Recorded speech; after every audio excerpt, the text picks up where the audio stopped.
We are going to send the gentleman at Rosenthal Gallery a picture of, because he was the one, it had become, your piece had come out of an estate sale. So when we purchase it, so. Well, boy, that's what also happens is that sometimes you just lose track of the work. Yeah. You don't know what it is. My best things are when people email me and they say, this is from my father and my mother's estate.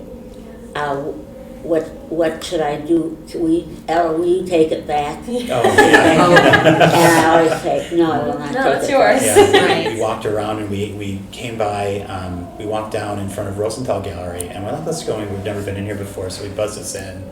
And he was really nice and we kind of walked around, he had all kinds of things up and he was saying that there was an estate sale going through, so he had a lot of sculpture and stuff, and this was in the by the front window, so it was all lit up. I'm like, well, I recognize that artist, and I went, but the name wasn't on the front. I'm like, You went and hugged it. yeah, Let's is be this honest. Phyllis Bramson? Because we had first seen your work at the Engage Projects Projects. Gallery when they were doing like the blue theme, like everything was blue. Oh, right. And so you had a piece there, and they were raving about you there. I think Yeah, Edward they Soda have had a to. piece there, is right, and a few other artists, and so It's well-deserved, right? yes, and so it just like it was very recognizable, and so he. But it was interesting in the back because it was dated 1980. And it still had a couple stickers from the original gallery, Dark Gallery, that where it was, and then of course your handwriting in the back, and it's funny how sometimes you find art. It's like I know exactly where in the house this is going to go. Yeah. So it's like you get to a point where like we need to fill up this space, and the dimensions on this was perfect, and just it's such all the colors and knowing that, like we tend to have artists in our collection that we've met, and it does tend to be a little Chicago centric, and that means a lot to us because we both grew up in and around Chicago. And it's a journey for us because we're very much into the visceral, like we get that visceral pull. And so our collection, is skewed towards Chicago artists. Across different genres, and and we're happy with that. Sometimes we go out of region, if you will, New York, but it's it's really about this is it's our home, and it's great to have artists from Chicago. Exactly. Yeah. I mean, we love it when people come into our home, and again, we still consider ourselves very much novices, but within our family, we quickly become like the rock stars, with the art collecting. Yeah. And so it's interesting, especially when the younger generations come. Our nieces and nephews come, and they look around and they're peering at it and they're looking at it. And our niece is a junior at SAIC, and for her, she really gets into looking at the work, understanding the composition, and have you met this person? And we're just thrilled to be able to say, we know. Yeah, we know that. We know Phyllis. Yeah. We've had conversations with Phyllis. It's exciting, and not only for our memory bank, but just overall. Yeah, the new discoveries, and sometimes things that have been in our midst for a very, very long time. Yeah. But discovering them and just getting fully immersed and be able to develop friendships and to be a part of the story. So this. Yeah, it was such a cool project to work on too, because like a lot of our staff are familiar with your work, and so it was exciting for them to see it kind of given a new life in this frame. It's wonderfully framed. It really Thank is. you. Yeah, I was, like I said, I was really kind of nervous at first because Yeah. I didn't want to disturb. It's not just the artwork. I always think it's the frame, everything that you made a decision to do. And I was kind of torn, like, well, do we go with the exact same frame and all that? And I think it would have been difficult. So your recommendations were really well thought out and Yeah. stuff. And I just even trying to preserve what we could on the back. I think like your handwriting is probably behind the mounting on the backing, but it's there, and I know we have a picture Well, of it. Yeah. and all that. I was a good shopper. You'll find that one. Yeah.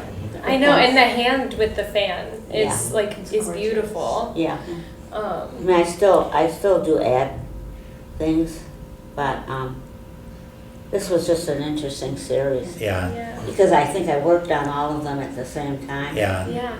You know, they were all up on the wall. Yeah, and they all, I mean, it's like I'm always bad at interpreting things, and sometimes I think that's the whole point. Like everyone's going to see different things in it, but there's just the way that the title blended into the work and everything, you know, it's just a Yeah. fascinating, I'm always mesmerized by it.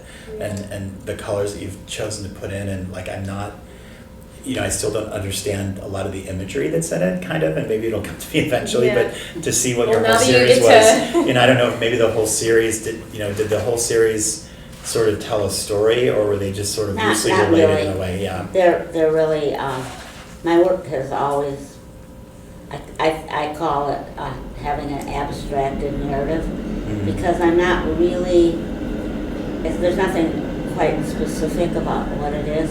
I'm really balancing, and sometimes the title, I might collect titles, Mhm. so that, you know, maybe eventually I'll use a title because it really fits. Oh, interesting. Like, Yeah. Oh, I love that. The bliss Love that. of the picture, yeah.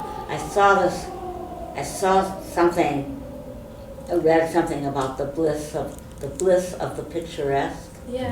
Yeah. So that became a title, because Yeah. that's such It's an like a nice interesting. like sound to it. Yeah, it was really interesting. There's a collector That's in New interesting, York who yeah. has ties to Chicago, And he's a Chicago artist. I got to meet with him in New York probably about 10 years ago, and showed me the collection in his townhome, and I was like, holy cow, just 3 stories of all sorts. And Wow. But then we went to lunch afterwards, and we were talking, and at the time, I mean, for one thing, I was still at that point where it's like, you know, yes sir, you know, just Yeah. you're not feeling entirely, you know, comfortable, but then started to ask questions about the first piece that he had collected, and, you know, asking him for advice. And what he said to me was, he said, Julie, some of the best art I've ever collected. It wasn't that I looked at it and immediately fell in love with it. It challenged me in some way. Yeah. Sometimes he goes be downright angry, but he, you know, it would, you know, take a look, and then maybe, you know, if it was an opening, take another look. Ultimately, we'll buy it. And so he said that's something that's really important. That he said, as a younger collector, you need to realize. He said it's always important that you respect the work. You may not like it, he said, and I won't use the words he used, but he said it may tick you off. But he said it's always important to remember that, you know, the mind, the eye, and the hands that are creating the work, you know, you respect that. So he's like, you don't gotta buy it, Yeah. you don't have to have it in your home, but you should respect it. And that has stuck with me always, you know, because I agree. And especially as our tastes have, you know, continue to evolve, we will say, thanks to Phyllis, that we, you know, we sometimes question, it's like, oh, well, we bought that, what were we thinking? Not in a bad way, but only because it's something that it doesn't have as much like immediate visceral pull for us that it may have in the beginning. I've run into you several times, and then to finally own a piece of yours, especially, you know, like an early piece, and we're so big fans of the work that you're doing now and all that, and getting to know your history. It just sort of like things just kind of happen sometimes, and that's what I love about it, because just sometimes it's just being in the right place, and, you know, going to an exhibition or learning about something, and not always seeking, you know. Right. It's not so much focused on an acquisition but it's about education. It's about just finding something absolutely terrific and unexpected, and then, you know, saying, wow, you know, this is something that will be with us. And so it was very difficult for us, quite frankly, it's like, it's going to be like 6 months. Yeah. Where, you know, to turn it that's over, been but we hard. knew, Yeah. we knew the work of the Conservation Center, Yeah. and we were thrilled because we didn't know, it's like, is this like an application process? You come in and like, it's like applying to school, Well, when and we will you hung do this it, for us? it's sort of in the center of our house, you know, so you can see it from several different It's vantage in the heart points. of It the was house. really Yeah. important to have that, because it's such a Yeah, it's in the heart of the great house. size for a piece. Yeah. We can see it a lot and every day. Yeah. You know, and it really is about, you know, speaking to, you know, Phyllis's career, which is in high gear and so many great things going on, and just the legacy that you're establishing. Yeah. And just, yeah, so knowing you and being a part of your story, a little part of your story just means the world to us. Well, Well, how, I mean, it's interesting too. Like, how would you say your work has evolved My over work? the years? Yeah. I think it's just evolved organically. I'm a very intuitive painter. I mean, like even this, there are moves that, you know, I'm surprised at. I don't know if I do them now. I don't think I would work quite this way now. But there's elements of it that are certainly there. I'm still collaging. I'm still using Asianness in the work, which I come by honestly because my family decor was completely Asian, including wallpaper. My dad was the decorator, and it was so kitsch-like, it's unbelievable, you know, and the objects, like, my favorite is I still can visualize it so well. You know, they'd have stuff that probably had a fair amount of value, but next to a chair was a little round side table, and it was false marble and gold filigree, you know, around the marble and down the stand, and on that table was a onyx ashtray, the base about that big, with a brass nude model, you know, in a pose. Yeah. And I mean, that was my dad. Yeah. That was his taste. Yeah. I love that. Yeah. Yeah, you did great. It was Is there great. anything specific about the piece that you'd like Mike and I to know, or No. no? Just keep Yeah. Yeah. looking at it, Yeah. and you know. Yeah. Looking at No, I it. mean, that's the, I think I've often, I think I'm working from childhood memories, which I think a lot of artists do. But there's one thing I didn't mention, which now I'm not gonna look over there. Yeah. Which really had to do with the fact that my dad was an auto parts wholesaler. Didn't know anything about cars, but nevertheless there he was.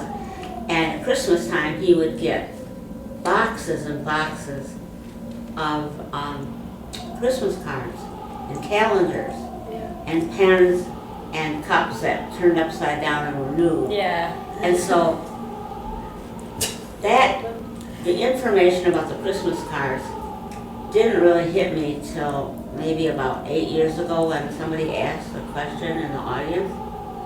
And I realized that if you think about that, a lot of my work has a look, you know, you can think about that as being part of the way I operate. Just kind of like semi-gaudy, semi-kitsch, exquisite. I mean, try to make my work look as beautiful as possible. I don't think I was quite thinking about that when I made this body of work. This has been a later development, and in fact, the last piece that I just did, it's kind of based on Henry Gardner, because all the figures have wings, butterfly wings. And I was, you know, seriously thinking about him. But it has such a look of like a greeting card. I mean, it's kind of startling to me that I really went deep in. Yeah. But there's no story.